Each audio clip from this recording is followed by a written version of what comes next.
اشرح لي صدري ويسر لي أمري واحلل عقدة من لساني يفقهوا قولي۔ سامعین ذی وقار، دیر سے آنے کی معذرت، لیکن سبب اس کے پیچھے کچھ یہ تھا کہ کچھ اہم گزارشات کرنی ہیں، اس لیے کہ کچھ احباب موجود ہوں موقع پر تاکہ وہ ان گزارشات کو سمجھ سکیں اور کہنے کا مقصود اور مطلوب جو ہے وہ حاصل ہو سکے۔ لیکن بہر طور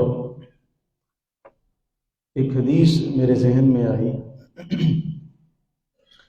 ایک بار ایسا ہوا، صحیح بخاری کی یہ روایت ہے، اس کا خلاصہ مختصر، اس کا مفہوم، اللہ کے نبی صلی اللہ علیہ وآلہ وبارک وسلم اپنے اصحاب سے کہیں دور کسی باغ میں چلے گئے۔ صحابہ تلاش میں نکلے۔ حضرت سیدنا ابو موسیٰ اشعری رضی اللہ تعالیٰ عنہ، انہوں نے تلاش کی، پتہ چل گیا کہ رسول اللہ صلی اللہ علیہ وسلم اس باغ کے اندر موجود ہیں۔ خیر، آپ دربان بن کے باغ کے باہر کھڑے ہو گئے کہ آج میں رسول اللہ صلی اللہ علیہ وسلم کا دربان بنتا ہوں، جو کوئی آئے گا آپ سے پوچھوں گا اور اجازت جب مل جائے گی تو پھر اس کے لیے دروازہ کھول کے اس کو اندر آنے دیں گے۔ دروازے پر دستک ہوتی ہے، پوچھا جاتا ہے تو باہر سے جواب آتا ہے کہ ابو بکر۔ ابو موسیٰ کہتے ہیں ٹھہریے، میں جا کے رسول اللہ صلی اللہ علیہ وسلم سے اجازت لے لوں، پھر آپ کے لیے دروازہ کھولوں گا۔ اللہ کے نبی علیہ الصلوۃ والتسلیم اجازت بھی دیتے ہیں اور ساتھ میں فرماتے ہیں کہ جنت کی بشارت بھی دے دو۔ ابو موسیٰ اشعری کہتے ہیں کہ میں نے دروازہ کھولا اور حضرت سیدنا ابو بکر صدیق رضی اللہ تعالیٰ عنہ سے کہا کہ آپ اندر بھی چلے جائیں اور آپ کو جنت کی بشارت بھی ہے۔ اب یہاں اس کو ایک جگہ روک کر تھوڑی دیر کے لیے حضرت ابو موسیٰ اشعری کا جو خیال ہے وہ کچھ اہم ہے۔ ابو موسیٰ اشعری فرماتے ہیں، چونکہ میں نے پہلے یہ کہا کہ مفہوم ہے حدیث کا، ابو موسیٰ اشعری فرماتے ہیں کہ جب گھر سے نکلا تو بھائی وضو کر رہا تھا، تو میری خواہش اور کوشش تھی کہ آج بھائی بھی آ جائے، آج بھائی بھی آ جائے۔ اتنے میں دوبارہ دروازے پر دستک ہوئی۔ ابو موسیٰ اشعری کے دل میں خیال آیا کہ شاید میرا بھائی ہو، تو اب پوچھا کون، تو باہر سے آواز آئی کہ عمر رضی اللہ تعالیٰ۔ کہا ٹھہریے، میں اندر سے اجازت لے لوں اور پھر آپ سے عرض کرتا ہوں۔ رسول اللہ صلی اللہ علیہ وسلم نے اجازت بھی دی، فرمایا کہ اسے شہادت کی بشارت بھی دے دو اور ساتھ میں جنت کی بشارت بھی دے دو۔ ابو موسیٰ اشعری دروازہ کھولتے ہیں اور عرض کرتے ہیں کہ اے عمر، آپ کو شہادت کی بھی اور جنت کی بھی دونوں بشارتیں آپ کو رسول اللہ صلی اللہ علیہ وسلم نے دی ہیں، اندر چلے جائیں۔ خیال دل میں ہے کہ میرا بھائی آ جائے، کیونکہ آج قاسم جو جنت کا، جو دنیا کا، آخرت کا قاسم ہے، جسے اللہ نے قاسم بنایا ہے، آج وہ جنتیں بانٹ رہا ہے، اور بانٹ بھی ایسے رہا ہے کہ جو آ رہا ہے اس کو اجازت بھی دی جا رہی ہے، اور اب تو شہادت کی بھی خوشخبری اور بشارت دے دی۔ پھر دوبارہ دروازے پر دستک ہوتی ہے اور پوچھا جاتا ہے کون، تو آواز آتی ہے کہ عثمان رضی اللہ تعالیٰ عنہ۔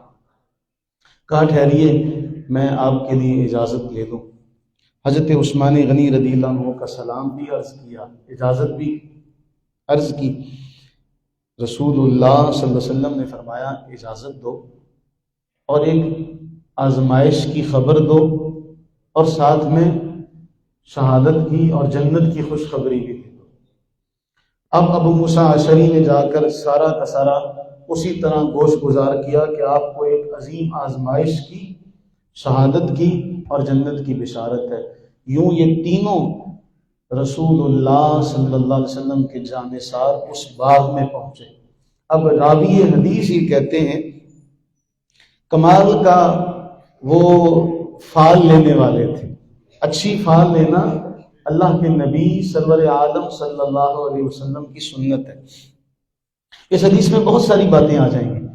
تو راوی حدیث یہ کہتے ہیں کہ میں نے دیکھا کہ رسول اللہ صلی اللہ علیہ وسلم کنویں کی منڈیر پر بیٹھے تھے۔ سمجھتے ہیں نا، کنویں کی منڈیر پر بیٹھے تھے۔ اب اسی کنویں کی منڈیر پر آ کر ابو بکر بھی بیٹھ گئے، جناب عمر بھی بیٹھ گئے رضی اللہ تعالیٰ عنہما۔ اب اس منڈیر پر تین ہی افراد کے بیٹھنے کی جگہ تھی۔ جب حضرت سیدنا عثمان غنی ذو النورین رضی اللہ تعالیٰ عنہ آئے تو وہ ایک کنارے پر بیٹھے، اس کنویں کے منڈیر سے ہٹ کر ایک کنارے پر بیٹھے۔ تو راوی حدیث کہتے ہیں میں نے اس سے ایک نتیجہ نکالا کہ ان کی قبریں بھی ساتھ ہوں گی۔ ان تینوں کی چونکہ ایک کنویں پر اکٹھے ہیں تو ان کی قبریں بھی ساتھ ہیں۔ حضرت عثمان غنی رضی اللہ عنہ علیحدہ ہیں تو ان کی قبر بھی علیحدہ ہے۔ پھر اس سے ایک اور مسئلہ یہ بھی نکلا کہ خیر کے لیے لوگوں کا انتظار کرنا، لوگوں کی تمنا کرنا، یہ بھی ابو موسیٰ اشعری کی سنت ہے۔ لیکن اگلا مسئلہ اس سے ایک اور بھی نکلتا ہے کہ ہم لاکھ چاہیں، ہمارے چاہنے نہ چاہنے سے کچھ نہیں ہوتا، ہدایت اسی کو ملتی ہے جس کے مقدر میں اللہ نے لکھی ہوئی ہے۔ تو اسباب، لیکن یہ تھا کہ کچھ لوگ بات کو سمجھ جائیں گے تو پھر مسئلہ جو ہے نا وہ سمجھانا آسان ہو جائے گا۔ تو اس روایت کے پیش نظر یہ معاملہ ہے، لیکن قرآن میں اللہ تعالیٰ نے واضح طور پر فرمایا اِنَّكَ لَا تَهْدِي مَنْ أَحْبَبْتَ وَلَكِنَّ اللَّهَ يَهْدِي مَن يَشَاءُ، کہ تم جسے محبوب رکھو اسے ضروری نہیں ہے کہ ہدایت بھی دے دو، یہ اللہ کے اختیار میں ہے، وہ جس کو چاہے گا ہدایت عطا فرما دے گا۔ معاملات کچھ اس طرح سے ہیں، آپ سارے جانتے ہیں کہ دور نہایت پریشانی کا، تنگی کا، اسرت کا، آزمائش کا دور ہے جس دور سے ہم سارے گزر رہے ہیں، اور حالات بھی اس قسم کے ہیں کہ ہر ایک کی جو روزی ہے اس میں اس کا گزارا کرنا مشکل ہو چکا ہے۔ ہم سارے ہی بحیثیت مجموعی قوم کے اعتبار سے اس وقت ایک آزمائش اور امتحان سے گزر رہے ہیں کہ جس میں ہر چھوٹا بڑا یہی شکوہ کرتا نظر آئے گا کہ حالات نہایت مشکل ہو چکے ہیں، ہمارا گزران بہت مشکل ہو چکا ہے۔ ایسے میں اللہ رب العزت کا جو فرمان ہے وہ بہت اہم ہے ہم سب کے لیے کہ اللہ نے فرمایا جو اللہ سے ڈر گیا، جو اللہ سے ڈر گیا اللہ تعالیٰ اس کے لیے کوئی نہ کوئی راستہ نکال دے گا، اور اللہ تعالیٰ اس کو وہاں سے رزق عطا فرمائے گا جہاں سے اس کا گمان بھی نہ ہو۔ یہ رب کا کلام ہے، یہ رب کا کلام ہے۔ اللہ تعالیٰ یہ فرما رہا ہے کہ وَمَن يَتَوَكَّلْ عَلَى اللَّهِ، کہ جو اللہ پر توکل کر لے فَهُوَ حَسْبُهُ، تو وہ اسے کافی ہو جائے گا۔ لیکن آسان نہیں ہے، یہ آسان نہیں ہے۔ ہمارے ساتھ معاملہ کچھ اور ہے۔ بنی اسرائیل کا معاملہ کچھ یوں تھا کہ انہیں قدم قدم پر اللہ نے رحمتوں، نعمتوں، برکتوں سے نوازا۔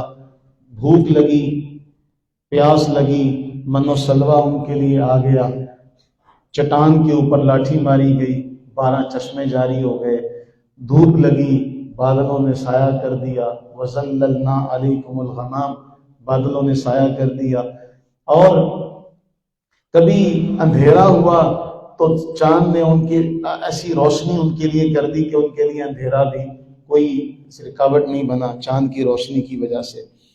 اب اس تنگی کے دنوں میں بھی سامنے اگر سمندر آیا تو لاٹھی ماری گئی، سمندر جو تھا وہ خشک ہو گیا، راستہ نکل آیا۔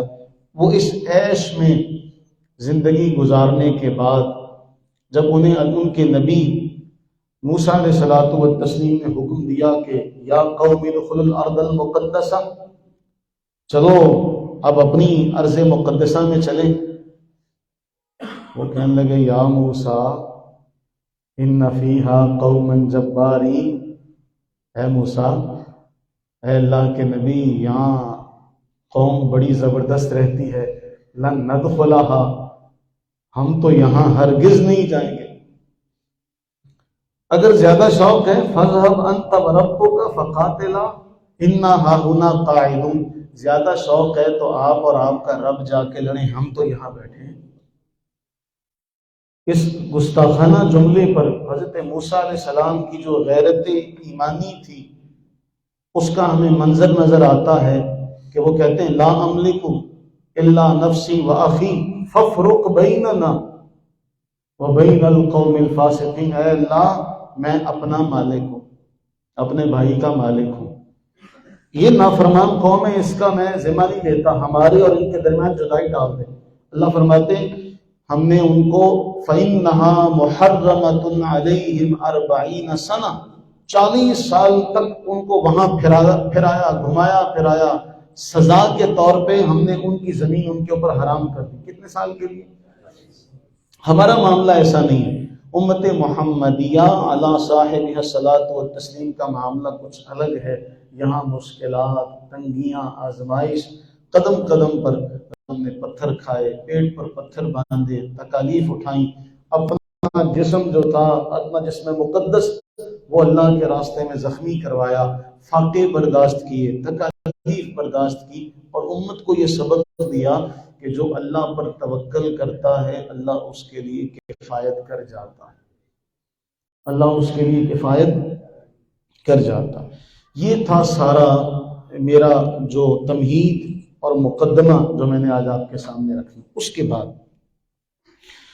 ہم اجتماعی طور پہ زمانہ قدیم میں ہمارے اسلاف نے جو کر سکتا تھا، ہمارے علماء اس بات کے گواہ ہیں کہ جب کبھی مشکلات پیش آتی ہیں تو بخاری شریف پڑھی جاتی ہے، بخاری شریف پڑھی جاتی، پوری اسناد کے ساتھ پڑھی جاتی ہے۔ ہمارے بڑے بڑے علماء نے اس کا تجربہ کیا اور اس کا مشاہدہ کیا، ان کے مجربات میں سے ہے کہ جہاں مشکلات ہو وہاں بخاری شریف پڑھی جائے، قرآن کریم کی تلاوت کی جائے، پھر اس کے بعد قرآن کریم کی آیات بینات۔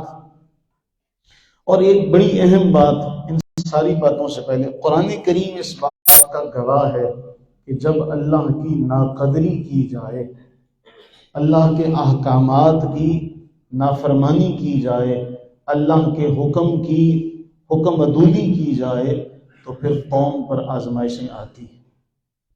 ہم من حیث القوم مجموعی طور پہ شکار ہیں ان آفات کا، کہ ہم یہ دیکھ رہے ہیں کہ ہماری یہ نئی نسل جس نے ابھی پروان چڑھنا ہے یا جو ابھی جوانی کے عالم میں ہے، اسے کوئی سہولت یا کوئی آسائش نظر نہیں آتی۔ پڑھا لکھا طبقہ، اور ہم نے جو اعداد و شمار پرنٹ میڈیا کے ذریعے ہم تک پہنچے کہ 7 لاکھ نوجوان طبقہ ہے پڑھا لکھا اس امت کا جو باہر چلا گیا۔ کیا خیال ہے جو باہر گئے، کیا وہ اپنے نظریات کی حفاظت کرنے میں کامیاب ہو سکیں گے؟ یہاں رہ کر ہم اپنے نظریات کا دفاع نہیں کر پا رہے، یہاں رہ کر مسلمان طرح طرح کے شکوک و شبہات میں مبتلا ہوتے چلے جا رہے ہیں۔ امت کے اندر سے قناعت کا، امت کے اندر سے ایثار کا، امت کے اندر سے صلہ رحمی کا، یہ سارا کا سارا ہمیں نظر آ رہا ہے، یہ سب ختم ہوتا جا رہا ہے۔ اور میں معذرت کے ساتھ بڑا سخت جملہ کہنے لگا ہوں، قصور محراب و منبر کے وارثوں کا بھی ہے، قصور عوام الناس کا بھی ہے۔ میں آج سوچ رہا تھا، میں کچھ لکھنے لگا اپنے پیج کے اوپر فیس بک پر، پھر لکھتے لکھتے کچھ لکھ کر پھر میں نے ڈیلیٹ کر دیا۔ لکھنا یہ چاہتا تھا، ہم نے اسلام کو کیا سمجھا؟ آج علماء کے علاوہ چند ایک جو ہمارے واعظین اور خطباء حضرات ہیں اور ہماری عوام الناس میں سے اکثریت جو ہے، 14 صدیاں گزر گئی۔ کتنی؟ ہمارا جھگڑا کس بات پہ؟ عام عوام الناس کی بات۔ رسول اللہ صلی اللہ علیہ وسلم 12 کو پیدا ہوئے؟ نہیں، 9 کو پیدا ہوئے۔ رسول اللہ صلی اللہ علیہ وسلم علم غیب جانتے تھے؟ نہیں جانتے تھے۔ آپ اختیار ہیں آپ کے پاس کہ نہیں ہے؟ پھر آپ صلی اللہ علیہ وسلم کو اللہ تعالیٰ نے یہ معاملات دیے یا نہیں دیے؟ ان سب کے بعد نیچے آ جائیں، ہر ایک طبقہ اپنے اپنے عقائد کے اوپر لگا پڑا ہے۔ یوم صدیق اکبر منا لیا جائے، یوم عمر منایا جائے، یوم عثمان منایا جائے، یوم علی۔ اب آپ جانتے ہیں حضرت مولا علی شیر خدا رضی اللہ تعالیٰ عنہ کی ولادت کے حوالے سے بڑا چرچا ہے، امت ان کاموں پر لگی ہے، بحث و مباحثہ ہوتا ہے فورم پر کہ نبی صلی اللہ علیہ وسلم، اور کیسے جہلاء ہیں جو محراب و منبر کے وارث ہیں، سو کا اکثریت نہیں، عموم اللہ ماشاء اللہ، کہ بحث ہو رہی ہے۔ دیکھو جی رسول اللہ صلی اللہ علیہ وسلم، معاذ اللہ ثم معاذ اللہ، ہم تو وہ جملے نہیں کہہ سکتے، آپ مر گئے ہیں، آپ زندہ ہیں، آپ قبر میں زندہ ہیں، آپ قبر میں زندہ نہیں ہیں، جن کا عوام الناس کو کوئی بھی فائدہ نہیں ہے۔ اگر میں غلط کہوں تو آپ مجھے روکنے کے حق بجانب ہے کہ آپ مجھے روک سکتے ہیں، لیکن ان ساری مباحث کا ہماری زندگی کے ساتھ کوئی فائدہ بظاہر کوئی بھی نہیں ہے۔ کوئی بھی ایمان والا جو ذرا سی بھی عقل سلیم کا مالک ہے، وہ اپنے آقا کریم علیہ السلام پر غیر مشروط ایمان رکھتا ہے۔ وہ کہتا ہے 9 کو پیدا ہوئے، 12 کو پیدا ہوئے، پیدا تو ہوئے، آپ کے آنے کی وجہ سے ہمیں اللہ نے ہدایت تو دی ہے، ہمارے لیے معاملہ ختم۔ اب وہ خوشی تک محدود رہ کے مشن رسول اللہ صلی اللہ علیہ وسلم کا اس پر کسی کی کوئی توجہ نہیں۔ حضرت مولا علی شیر خدا رضی اللہ عنہ کے جشن مولود کعبہ، اس کو بڑے زور و شور سے منایا جائے گا۔ ابھی چند دن پہلے حضرت سیدہ زاہدہ طیبہ طاہرہ فاطمہ الزہرا رضی اللہ تعالی عنہا کا جو ہے نہیں لیکن منایا گیا کہ جی ان سے منسوب کرتے ان کا یوم میلاد منایا گیا، کیک کاٹے گئے، لیکن ان کی سیرت کو کون اپنائے گا؟ نہ رسول اللہ صلی اللہ علیہ وسلم کی سیرت کو اپنانے کے لیے معاشرہ تیار ہے، نہ حضرت مولا علی شیر خدا رضی اللہ عنہ کی سیرت کو اپنانے کے لیے تیار ہے، نہ حضرت سیدہ فاطمہ کی سیرت کو اپنانے کے لیے تیار ہے۔ تو صرف خوشیاں مناتے رہو، منانے میں لگے رہو، تو خوشیاں مناتے رہو۔ اس کا اصل زندگی سے جو ہمیں سبق سیکھنا چاہیے تھا وہ تو ہم نے سیکھا ہی نہیں۔ میں نے کوئی غلط تو نہیں کہا، میری جو ناقص عقل ہے اس کے مطابق جو میں نے مشاہدہ کیا میں نے وہ آپ کے سامنے رکھا، اس میں تو غلط تو نہیں ہے۔ ہاں اگر آپ کو بعد میں بھی لگے تو آپ مجھے کہہ سکتے ہیں کہ بھائی آپ کا یہ سوچ کا زاویہ صحیح نہیں ہے، لیکن مجھے یہ بتائیں کہ اصل معاملہ تو یہ ہے کہ ہم ان کی سیرت پر چلیں۔ سیرت کو چھوڑ دو، مہمان آیا، آپ مہمان کے ساتھ بس اس کے آنے کی خوشی کرتے رہو، نہ آپ نے اس کے آنے کا مقصد پوچھا، نہ آپ نے اس کو کچھ کہنے کا موقع دیا، بس آپ نے کہا جی خوشی ہے تیرے آنے کی، ہمیں تیرے آنے کی بہت خوشی ہے۔ تو وہ جس مقصد کے لیے آیا تھا وہ کیا؟ آپ کے پاس خط آیا کسی عزیز کا تو آپ نے اس خط کو سینے سے لگا کے رکھا، ماتھے سے لگا کے چومتے رہے اور پڑھنے کی آپ نے زحمت گوارا نہیں کی، تو خط کا مقصد کیا تھا؟ یہ ہم نے قرآن کا حال کیا۔ تو من حیث القوم ہم ان مسائل سے دوچار ہیں۔ ایک نسخہ ہے جسے ہمارے فقہاء احناف نے لکھا، علامہ شامی نے لکھا، اور اس کے بعد صاحب بہار شریعت نے لکھا۔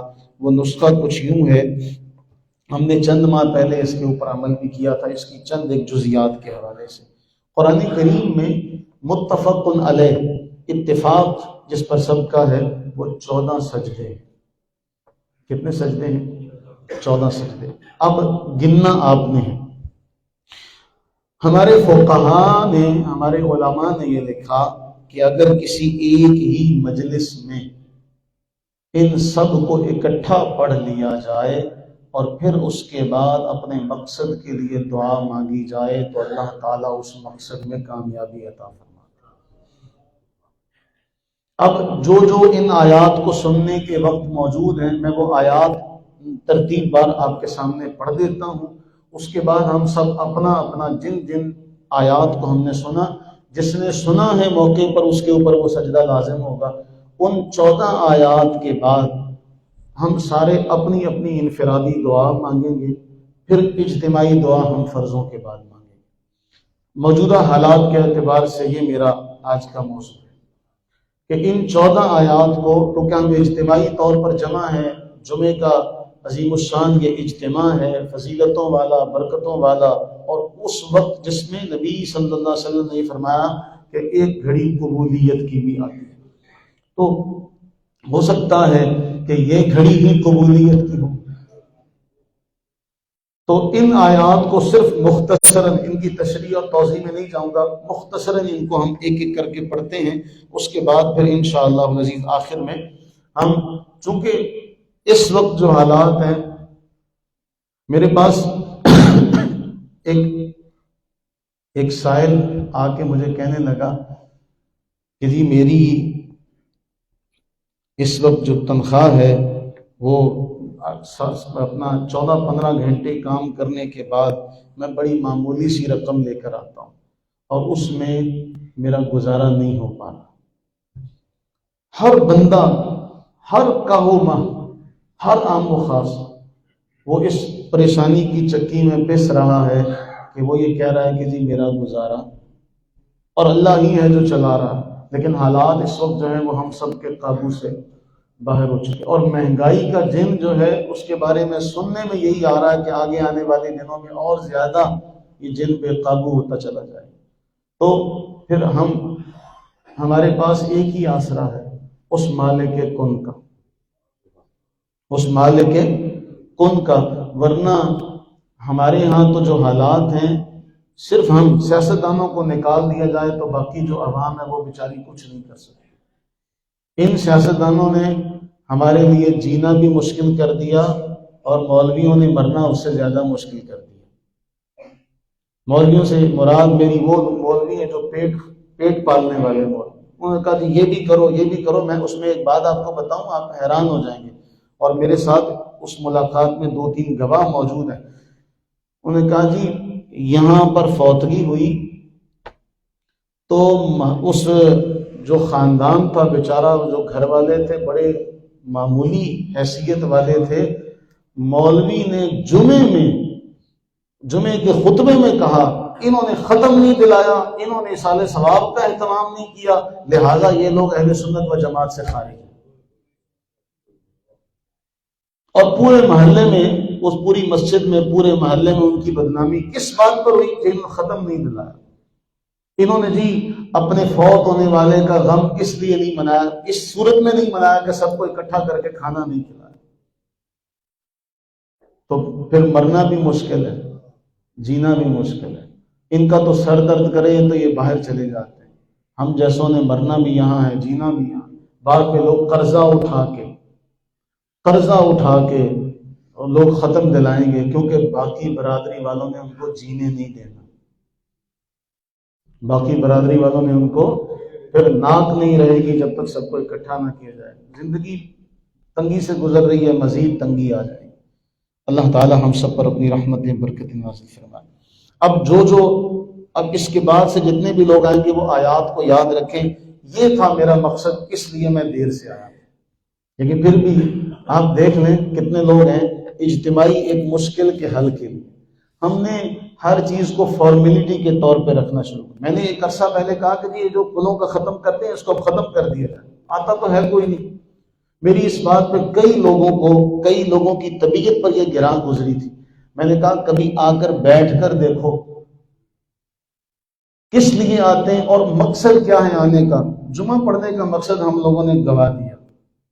ہمارا مقصد تھا آئیں گے دین سیکھیں گے.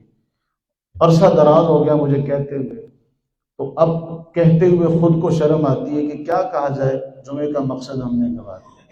اس موقع پر سب اکٹھے ہوتے ہیں تاکہ کچھ نہ کچھ اصالہ ثواب کیا جائے، لیکن اکثریت جو ہے وہ عین اس موقع پر آتی. اور ہمیں کئی کہتے ہوئے نظر آتے ہیں تھوڑے اب کی کرنے ہونا جی کھان پین تو کچھ تسی رکھیا نہیں ہے.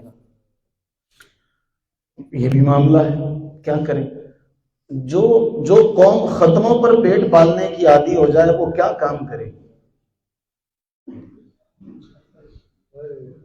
جس مولوی نے اپنے آپ کو ختم پر لگا لیا ہو، جس کے گھر میں روزانہ ختم کی روٹی سے گزارا ہوتا ہو، وہ کیا سبق دے گا لوگوں کو کہ بھئی آپ جو ہے اوورآل بات کر رہا ہوں، وہ کیا سبق دے گا. اور وہ قوم کیا کرے گی جس کا مطمع نظر یہ ہو کہ جی ہمارے ہاں نعت خوانوں کی نظر ہو یا واعظوں کی نظر ہو، صرف اس پر ہوتی ہے یہاں سے کچھ ملے گا. اس لیے باپ مر جائے تو باپ کی تعریف میں قصیدہ پڑھا جائے گا، ماں مر جائے تو ماں کی تعریف میں پڑھا جائے گا، بھائی یا کسی بھی بھائی کے حوالے سے، بہن کے حوالے سے پڑھا جائے گا، تاکہ ایموشنل بلیک میل کیے جا سکے، ایموشنز کے ساتھ کھیلا جا سکے، جذبات کے ساتھ کھیلا جا سکے، اور بندے میں کچھ مادی فائدہ ہو۔ وہ کتنی دیر چلے گا؟ وہ کتنی دیر چلے گا؟ نہیں چلے گا۔ اس لیے پہلی آیت جو ہے سورہ اعراف میں اللہ رب العزت فرماتے ہیں بسم اللہ الرحمن الرحیم ان الذین عند ربک لا یستکبرون عن عبادتہ ویسبحونہ ولہ یسجدون۔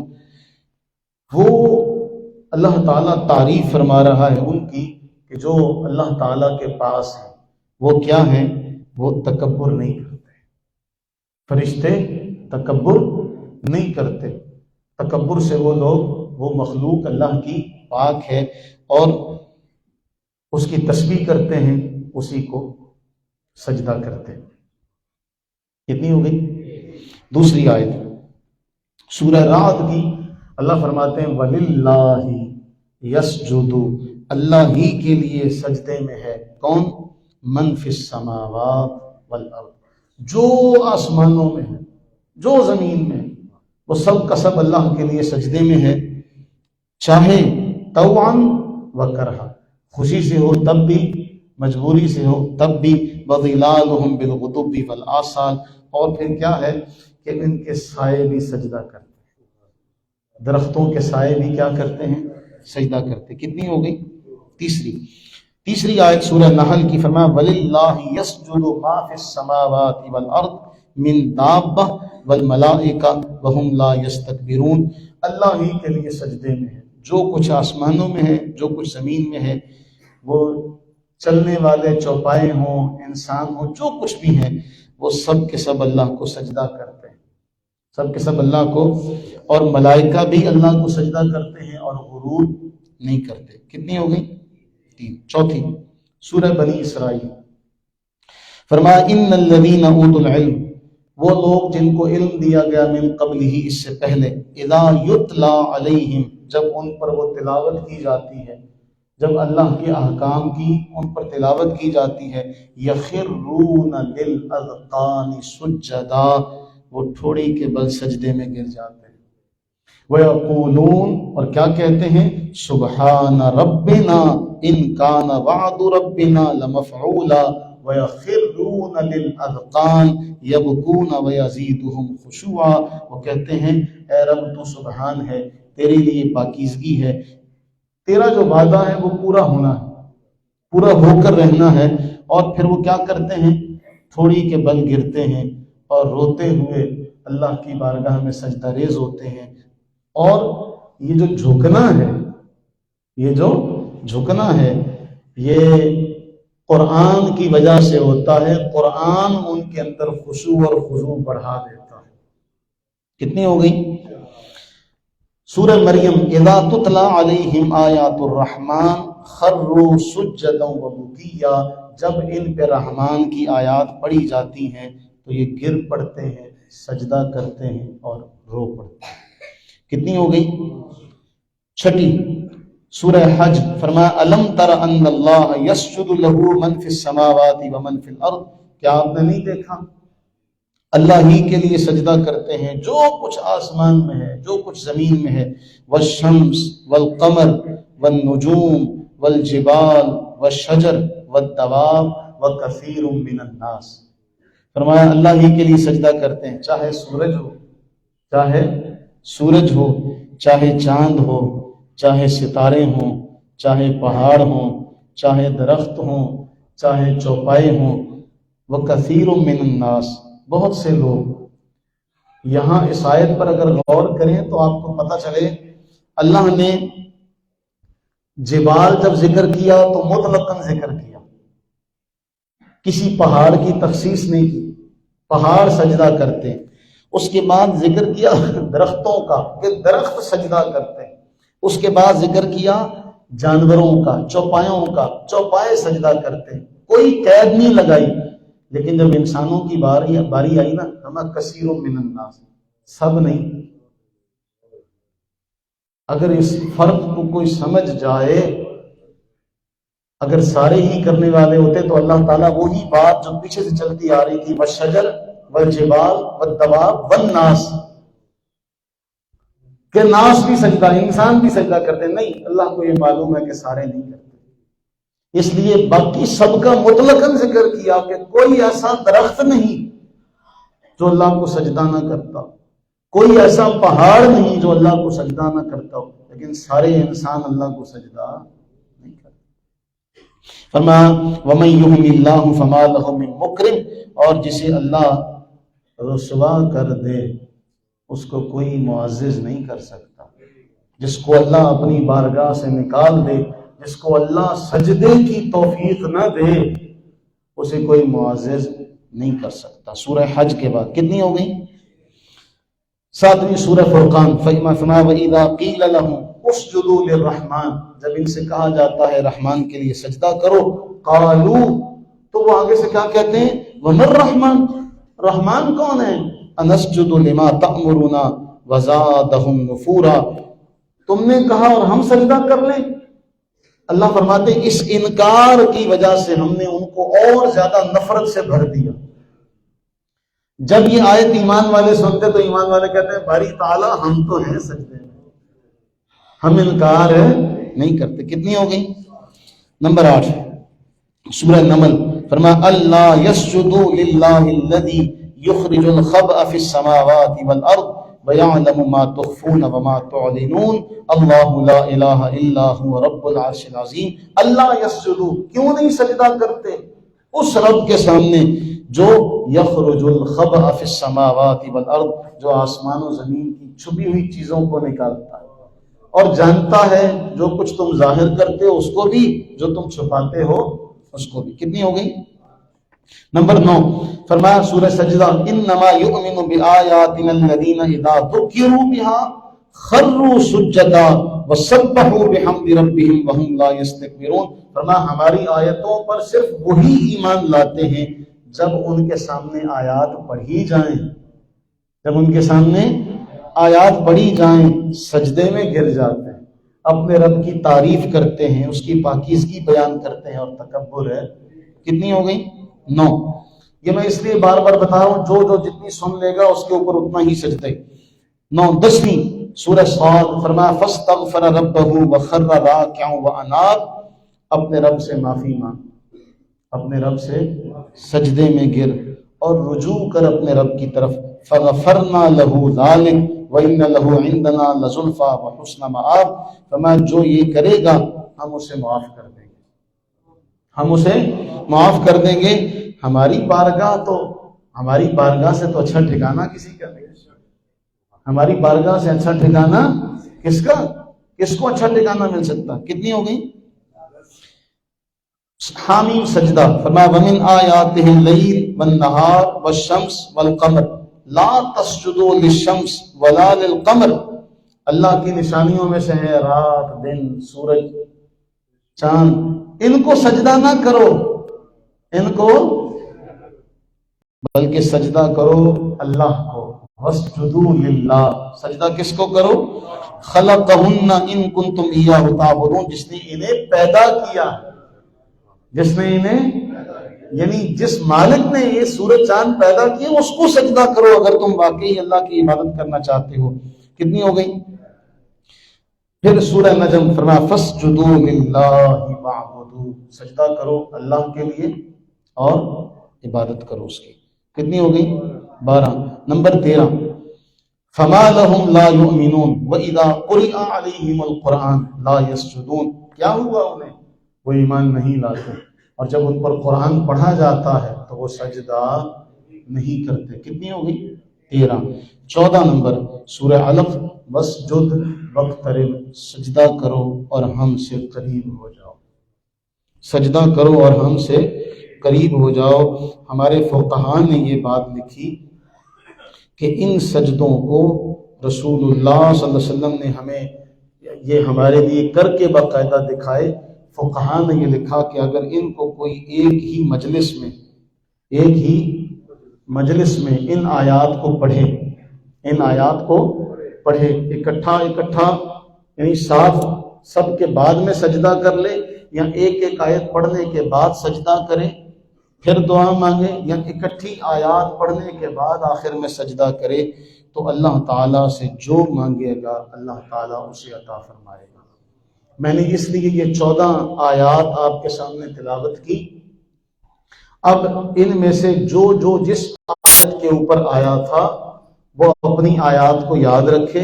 ابھی ہم انشاءاللہ اس کے اختتام پر یہ 14 سجدے کر کے ہر ایک اپنی اپنی دعا مانگے گا۔ یہ ہے مقدر اور نصیب کی بات، یہ ہے مقدر اور نصیب کی بات۔ اختتام کے اوپر 2 باتیں بہت اہم ہیں۔ رسول اللہ صلی اللہ علیہ وسلم کی ایک حدیث ہے جامع ترمذی کی، اس میں پتہ ہے اللہ کے نبی علیہ السلام نے کیا فرمایا؟ جامع ترمذی کی روایت فرمایا، جامع ترمذی کی روایت نمبر ہے 2346، فرمایا جو تم میں سے صبح اس حال میں کرے، آمنن فی سربہ، اپنے گھر میں ہو، اپنی قوم میں ہو، اپنے لوگوں میں ہو، معافن فی جسدہ، تندرست و توانا ہو، عندہ قوت یومہ، اس کے پاس ایک دن کی روزی ہو، اس دن کی روزی ہو، فرمایا فکأنما حیزت لہ الدنیا، اس کے لیے ساری دنیا ہی موجود ہے، اس کے لیے ساری دنیا ہی موجود، اللہ نے سمیٹ دیا اس کے، ہم سارے ہی ہیں۔ دوسری بات، حالات یہ ہیں، ایک جس کی وجہ سے میں نے یہ 14 آیات ایک ہی مجلس میں پڑھی، حالات یہ ہیں کہ ایک شخص نے رکشہ کسی سے لیا قسطوں پر، 3 ماہ ہو گئے اس کے گھر کا بجلی کا میٹر اترا ہوا ہے۔ رکشے کے مالکان نے آ کے مطالبہ کیا، وہ شخص جو تھا نہ جانے اس کے ساتھ کیا معاملہ ہوا، وہ دل برداشتہ ہوا، اس کی طبیعت خراب ہوئی، اسے ہاسپٹل لے کر گئے، اس کی ڈیتھ ہو گئی۔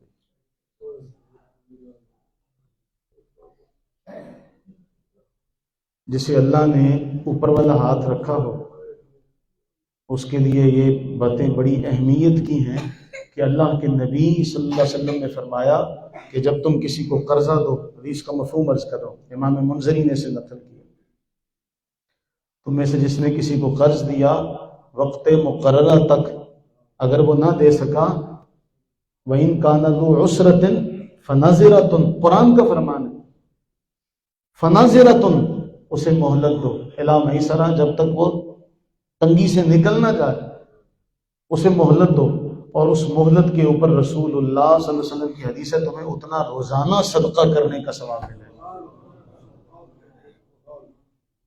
روزانہ اتنی رقم کے صدقے کا ثواب تمہارے کھاتے میں۔ اللہ سے دعا کریں، حالات ہماری قوم پر بڑے کٹھن ہیں، جب بھی دعا کریں اپنی ساری قوم کے لیے دعا کریں، اور ایک دعا یہ بھی کیا کریں اللہ ہمیں ناجائز منافع خوری سے اور دوسروں کی مصیبت سے فائدہ اٹھانے سے اللہ کبھی ہمیں ان 2 چیزوں کی توفیق نہ دے، ایک ناجائز منافع خوری کی، دوسرا کسی کی مصیبت سے فائدہ اٹھانے کی۔ یہ 2 باتیں دل ہلا دیتی ہیں کہ صبح سے لے کے، میں نے درس میں بھی کہا، صبح سے لے کے رات تک بجلی نہیں تھی تو کئی اللہ والے ایسے بھی تھے، یہ اصل میں ولی ہیں، اسے ولی کہا جاتا ہے کہ جنہوں نے اپنے گھر کے باہر اہتمام کیا کہ پانی لے لیں۔ کچھ بچے ہیں، مجھے وہ رات کے وقت آئے، دروازہ بجایا، کہنے لگے قاری صاحب سے کہو ہم نے پچھلی گلی میں پانی کا انتظام کیا، اگر پانی چاہیے تو پانی لے لیں۔ 4-5 ہمارے محلے میں اس قسم کے معاملات دیکھنے کو ملے، وہ بھی مسلمان تھے۔ اور کچھ لوگ جو تھے جو پانی بیچتے ہیں، انہوں نے اپنی کین کی قیمت میں 4-4 5-5 گنا اضافہ کر کے مجبوریوں سے فائدہ نہیں اٹھایا۔ بندہ پوچھے کیا اس سے تم امیر ہو گئے؟ کیا اس سے تم امیر ہو گئے؟ اس سے تم کیا جو اللہ نے رزق دیا تھا اس سے زیادہ تم نے لے لیا؟ کتنا کما لیا؟ کیا اس سے محل کھڑے کر لیے؟ دکانوں پر موم بتیاں مہنگی ہو گئی تو کیا اس سے تم نے شیش محل بنا لیے؟ کیا ہوا؟ کچھ بھی نہیں ہوا۔ پیٹرول مہنگا ہوا پیٹرول مہنگا ہونے کی خبر ملی، یہ پمپ مالکان نے لوگوں کو ذلیل و رسوا کیا۔ یہ یاد رکھنا، آج یہ بات ذہن نشین کر لیں سارے، اوپر سے لے کر نیچے تک، ارباب بالا سے لے کر نیچے تک، رسول اللہ صلی اللہ علیہ وسلم نے فرمایا ایک مومن کی عزت اللہ کی بارگاہ میں بیت اللہ سے کہیں زیادہ ہے۔ جس نے کسی مومن کو رسوا کیا، رب کعبہ کی عزت کی قسم ہے، اللہ تعالیٰ اس کا بدلہ اس سے قیامت کے دن ضرور لے گا۔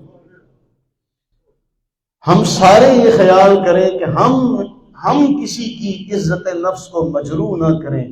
ہم سے فرمایا من سلم المسلمون من لسانہ ویدہ، مسلمان وہ ہے جس کی زبان سے، جس کے ہاتھ سے دوسرا امن میں رہے۔ اگر ہم نے کسی کو اذیت دی تو سوچو جس کے مقام و مرتبے کو اللہ کے نبی نے بیت اللہ سے بھی زیادہ درجہ اور رتبہ دیا، تم اس کو ستاتے ہو۔ تو یہ لوگ جو جس طرح سے ستانے کے مرتکب ہوئے، سب اس کا جواب دیں گے۔ آپ سارے جن احباب نے جو آیات سجدہ سنی ہیں، اب مجھے نہیں پتا آپ میں سے کن احباب نے کتنی آیات سجدہ سنی، وہ اتنے سجدے کریں، اتنے سجدوں کے بعد دعا مانگیں، اس کے بعد پھر انشاءاللہ اذان ہوگی۔ اللہ سے دعا کریں کہ اللہ تعالی ہم سب کے لیے آسانیاں پیدا فرمائے۔